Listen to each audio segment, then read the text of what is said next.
We are going to do a lot with logarithmic functions, and their derivatives are super important. They help us break up really complicated functions. We don't have to use the chain rule and product rule and quotient rule and whatnot if we can just do logarithmic differentiation. So we are going to go ahead and take a look at this and see how it works. I've given you 4 really important derivatives for logarithmic functions. However, honestly, this guy combined with this guy are your 2 most important ones. And I'm going to show you just kind of what each means.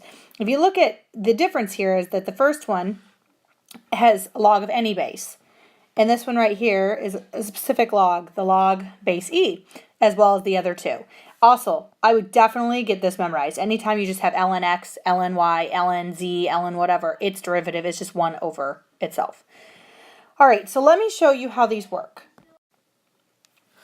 Taking a look at this first example, we have ln of a function, and it's not ln x like this equation up here, sorry, this equation right here. It's ln of an entire function, so it looks more like this guy right here. So in other words, what it's telling us to do is whatever we are ln'ing, that's the gx, so we are taking the natural log of x cubed plus 1. So it says just put that derivative on top. So the derivative of x cubed plus 1 is 3x squared. That'll be my numerator. And then it says just put the original function, or what you were taking ln of, on the or in the denominator, so x cubed plus 1. And it's that easy. That's it. So it's the derivative of this function over itself. And really, this is just the chain rule. If you think about it, you're doing the derivative of the inside function times the derivative of the outside function. So it's just using the chain rule. All right, let's do some more examples. All right, this next function, since we are square rooting the entire function, I think of the chain rule. Because we are actually taking the square root of some function other than just x, and that function is ln x. So the derivative of the outside, again, we've done this enough that hopefully we know the derivative of that is 2, or 1 over 2 square roots of u. So if I go ahead and redo that substitution, instead of putting it in terms of u and put in the ln x, this is my derivative of the outside function. And then the derivative of the inside function, we just learned anytime we see ln x, the derivative is 1 over x.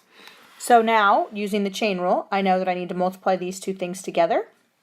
So my final function's derivative is going to be 1 over 2x square roots ln x. All right, this function is a little different because it doesn't have the ln. So we have to think about the other rule that we have.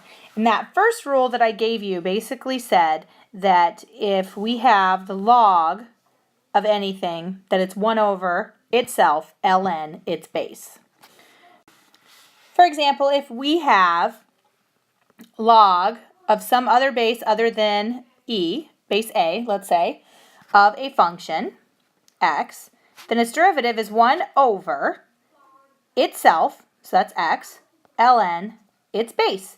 And this should feel really familiar with doing derivatives of exponential functions. The only difference is this is 1 over. Okay, so when we look at this, though, this is not log base 10 of x. So we have to think of it as the chain rule. So here is my inside function. And basically what happens is the derivative of that ends up in the numerator, and then we still have this guy in the denominator. All right, so if we look at this, we can think of this as being log 10 of some function, where that function is 2 plus sine x. All right, the outside function's derivative, using our rule that I gave you, the outside function's derivative is going to be 1 over u ln 10. But again, we don't want it in terms of u, so we make it 1 over 2 plus sine x. I need to make sure that's in parentheses, ln 10. All right, so that's the outside function's derivative. Then the inside function's derivative, well, we know that 2 will go to 0 and sine will go to cosine x. So when I multiply these 2 things together, I end up with cosine x in the numerator, and then 2 plus sine x times ln 10 in the denominator. And that is the derivative of our function. Now, I do want you guys I'm hoping you noticed something. I'm hoping, and we kind of already mentioned it, but do you see how this numerator is just the derivative of this part right here? And then do you see that the denominator is what that inside function, ln its base? And that rule is consistent. That works every single time. So if you just memorize that for every single function, that one rule will get you through everything, even the ln's, because when you have lne, it'll just go to 1, so you'll still end up with what you should. All right, let's do another example here. All right, this is one of the things that I think is great about logarithmic differentiation, or being able to do this with logs, is that when we look at this, we would have to use the quotient rule and the chain rule within it. But because this has ln, because we have a log, we know that we can separate division with a minus sign, and that fraction or that exponent of 1/2 is actually a coefficient to the log. So let's rewrite this using log notation. So y equals, and I can rewrite this as ln x plus 1 minus ln x minus 2 to the 1/2. But again, like I said, we can actually bring that exponent out in front, so we can rewrite this. So I haven't done any derivatives yet, I'm just rewriting it. Can rewrite this as ln x plus 1 minus 1/2 ln x minus 2. All right, now we're ready to take the derivative.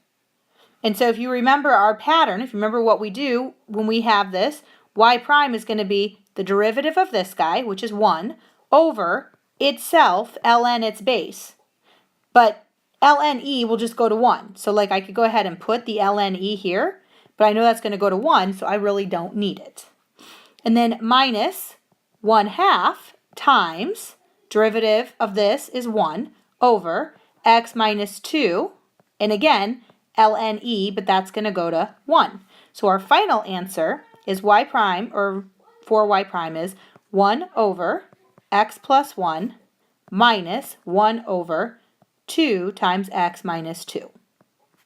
And you do not have to get a common denominator, like it's okay to leave it like that. But if you wanted to, we sure could go ahead and get the common denominator and write it all under 1. Or write it all over 1. And that answer would be x minus 5 over x plus 1, 2x plus 4. And again, you don't have to. This one is acceptable. All right, now we're going to take a look at why this is so important. Because in everything I've given you, it actually had a log in it. But a lot of times we don't have a log in it. We go ahead and apply having a log, or we make it have a log in it so that we can use these shortcuts. Again, this was much nicer to do, being able to separate it as two different functions with the subtraction sign and killing the exponent. So that's kind of what we want to do. That's how we want to use logarithms, and we're going to do logarithmic differentiation. Logarithmic differentiation is simply just taking the log on both sides. And of course, we want to do ln because that's the easier one to differentiate. So if we look at this function has a problem because there's an x as a base and an x as an exponent. So we need to figure out a way to get that down. Well, we know that logs can kill an exponent. So I'm going to go ahead and ln both sides. And again, I'm not taking a derivative yet. I'm just lning both sides. Sorry, I should say I'm applying the natural log to both sides. Okay. So now I know that I can bring that exponent down as the square root of x ln x. And now when I look at this right side, it looks like I need to do the product rule because I have a function here and I have another function here. This will be my f and this will be my g. So I'm going to go off over to the right side here and I'm going to go ahead and do that. So my f is square root of x, my g is ln x, my f prime is 1 over 2 square roots of x, my g prime is 1 over x, and when I go ahead and do my product rule, I end up with, if I multiply these together and these together, I end up with ln x over 2 square roots of x plus square root of x over x. All right, so that's the right side's derivative.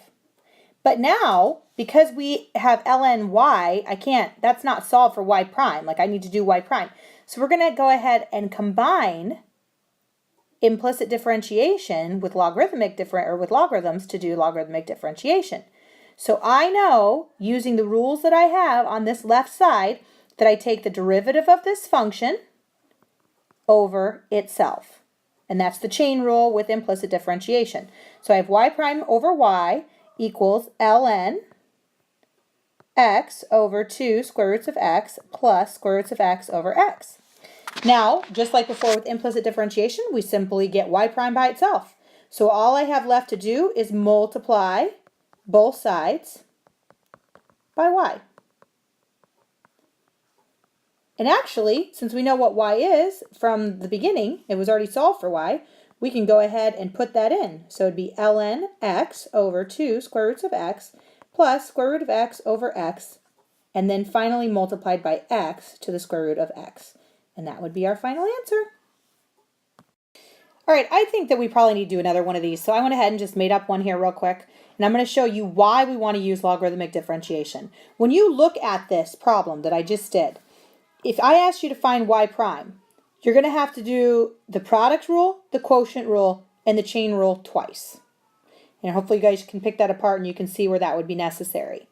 So instead, I don't want to do that. I don't want to do all that work. So I'm going to go ahead and just apply an ln to both sides. And if I apply an ln to both sides, then I can go ahead and separate the right side.